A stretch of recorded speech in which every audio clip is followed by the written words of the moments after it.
El imperialismo europeo en el siglo XIX.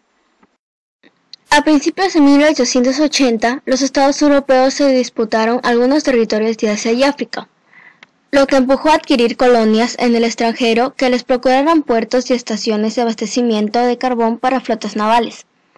El imperialismo se puede definir como el sistema en el que la política, la economía y la cultura de una parte del mundo se organizan en función del dominio de unos países sobre otros.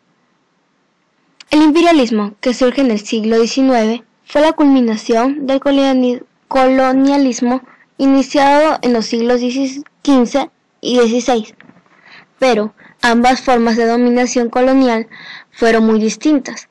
Los viejos imperios coloniales estuvieron ubicados principalmente, mientras que los nuevos imperios coloniales se centraron en Asia y África.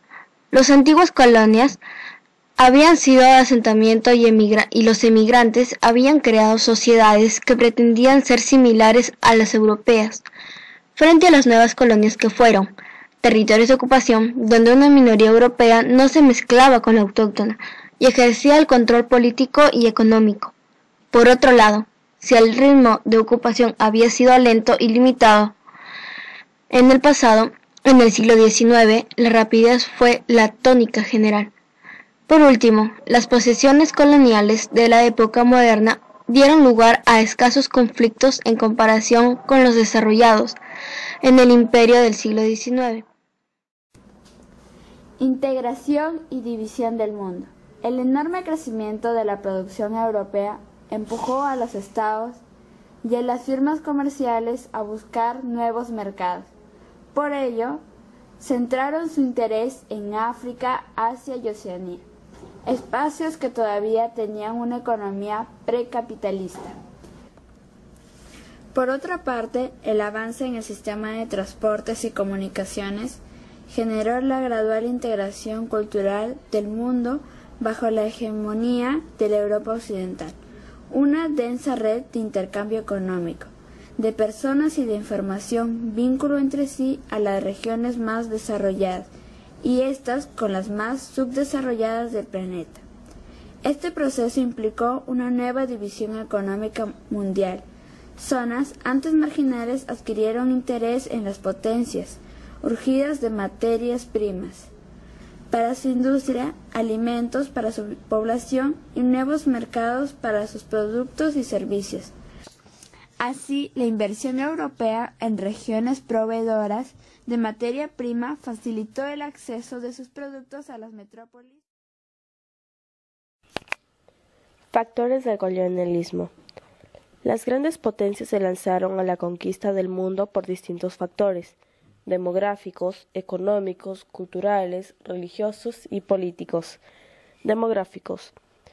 El aumento de población europea favoreció una gran migración, sobre todo de los sectores más pobres hacia otros continentes. Económicos. La crisis de 1873 y las políticas proteccionistas que se aplicaron para superarla obligaron a la búsqueda de nuevos mercados. Culturales.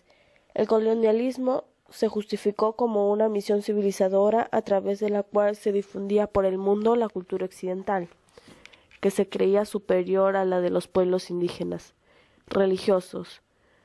Dentro del cristianismo europeo norteamericano surgió un vigoroso movimiento misionero que tenía como objetivo la difusión del cristianismo por todo el mundo. Políticos. El colonialismo surgió como extensión de los nacionalismos. Así, algunas naciones utilizaban la expansión imperial como una manera de olvidar derrotas y humillaciones. También fue importante la competencia, pues una vez iniciada la adquisición de colonias, ninguna potencia quiso quedarse rezagada en ese proceso. La naturaleza de la expansión colonial. La década de 1870 marcó un gran cambio en la naturaleza de la expansión imperial europea. Hasta ese momento, las colonias habían sido de los siguientes tipos: estratégicas, con un funcionamiento militar como Gibraltar; de mercado y explotación, con un funcionamiento comercial y aprovechamiento de recursos como el caso africano; o de poblamiento, lugares de migración como Canadá. Después de 1870 surgieron colonias caracterizadas por el control político, territorios de ultramar gobernados política y económicamente por una potencia europea. El expansionismo europeo se nutrió asimismo de interés geográfico por zonas del mundo aún desconocidas. Esto se concretó a través de grandes empresas de exploración, muchas de las cuales fueron productos de la iniciativa individual.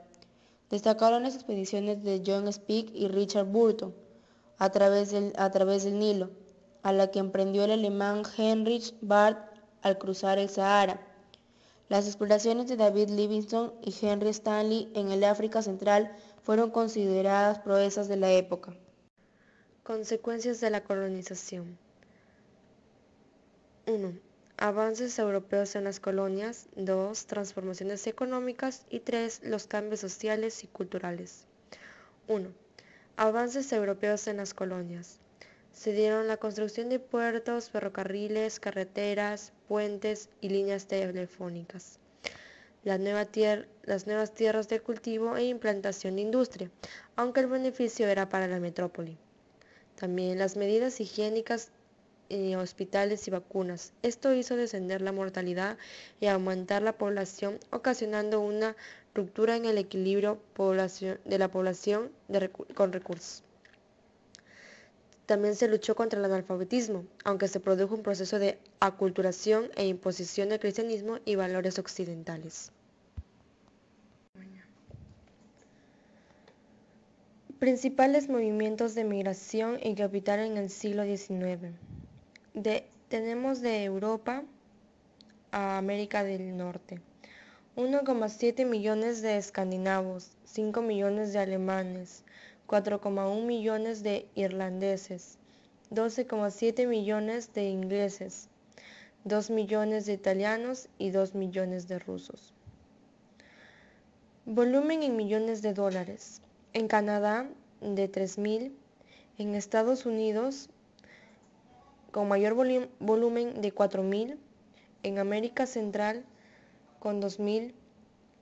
En América del Sur, con 3.000. Con 3.500, en Rusia con 3.500, en el Imperio Otomano con 1.000, en China, y siendo el más bajo, 800, en India con 200, en África con 300 y en Australia con 200. Justo con el avance de las potencias coloniales, los misioneros cristianos llegaron a diferentes partes del mundo para evangelizar a las poblaciones aborígenes. Usualmente, se dedicaban a labores caritativas, educativas y sanitarias. Algunos de ellos, como el escocés David Livingstone, quien desde 1850 viajó por el África Central y Meridional, fueron además notables exploradores. Su lema de la Triple C, cristianismo, comercio y civilización, fue el modelo de colonización por excelencia. Los europeos defendieron su superioridad y el derecho de imponerse a otros pueblos. Consideraban al hombre blanco superior a otras etnias. Aquí, algunos puntos del discurso de la superioridad blanca. Las analogías entre los negros y los monos son más grandes que entre los monos y los europeos. El negro es inferior intelectualmente al hombre europeo. El negro solo puede ser humanizado y civilizado por los europeos. La inferioridad intelectual de los negros, lejos de conferirnos el derecho de abusar su debilidad, nos impone el deber de ayudarlos y protegerlos. Creemos que la raza superior a cualquier otra, aquella de la que dependerá siempre el destino del mundo, es la raza blanca.